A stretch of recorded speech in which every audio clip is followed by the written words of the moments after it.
বরিশাল নগরীর প্রাণকেন্দ্র সদর রোডে অনেকদিন ধরেই ঘটে আসছিল মোটরসাইকেলের হেলমেট চুরির ঘটনা। অবশেষে সেই চোরকে হাতে নাতে ধরেছে স্থানীয়রা। তবে মারধর করা হয়নি তাকে, বরং শাস্তি স্বরূপ শীতের রাতে পুকুরে নেমে কান ধরে টানা বৃষ্টি ডুব দিতে হয়েছে তাকে। মঙ্গলবার রাতে বরিশাল নগরীর সদর রোডের বিবির পুকুর পাড় এলাকায় ঘটনাটি ঘটে। ভুক্তভোগী চোর ইউসুফ বরিশালের উজিরপুর সদর উপজেলার মশাং গ্রামের বাসিন্দা বলে দাবি করেছেন। তবে তিনি নগরীর সাগরদী এলাকায় বসবাস করেন বলে জানান।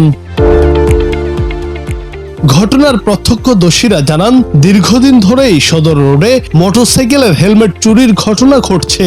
সদর রোড বিবির পুকুরের আশপাশে মোটরসাইকেল রাখার 5 মিনিটের মধ্যেই দামি হেলমেটগুলো চুরি হয়ে যায়। তারা জানান, মঙ্গলবার রাতে সদর রোডে পার্ক করা একটি মোটরসাইকেলের হেলমেট চুরি করছিল ইউসুফ নামের ওই চোর। তখন তাকে হাতে নাতে ধরা হয়। এরপর ইউসুফকে না করে শাস্তি হিসেবে নিজেই বিবির পুকুরে নেমে কান ধরে বৃষ্টি ডুব দেবে বলে স্বীকার করে।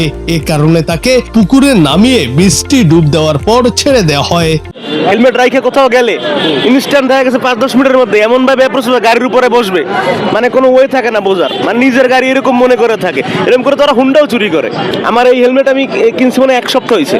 এর আগে আমার একটা হেলমেট ভেগার হেলমেট একদম এই আমার বিউর পুকুর পাড় দিয়ে নিয়ে গেছে। এখন কিভাবে ধরছে, এই যে ওরা ধরলো ছোট ভাইরা, কিছু লোক ছিল, তারা সবাই মিলে বলছিল যে পাশে বিবি পুকুর পাড়টা, যে পুকুরে ওর নামতে হবে, 20টা ডুব দেওয়া লাগবে।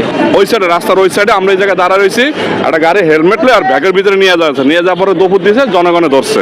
ধরার পরে তার পানিশমেন্ট হয়েছে, আমরা কেউ গায়ে হাত দিই না, পুষ্কুনিতে ডুবানো হয়েছে, 20টা ডুব দেওয়া হয়েছে। তবে শাস্তির পর মানবিকতাও দেখিয়েছেন স্থানীয়রা। তারা ওই চোরকে ফুটপাতের দোকান থেকে নতুন প্যান্ট এবং টি-শার্ট কিনে দিয়েছেন। জুনায়েদ আহমেদ, বাংলা টিভি।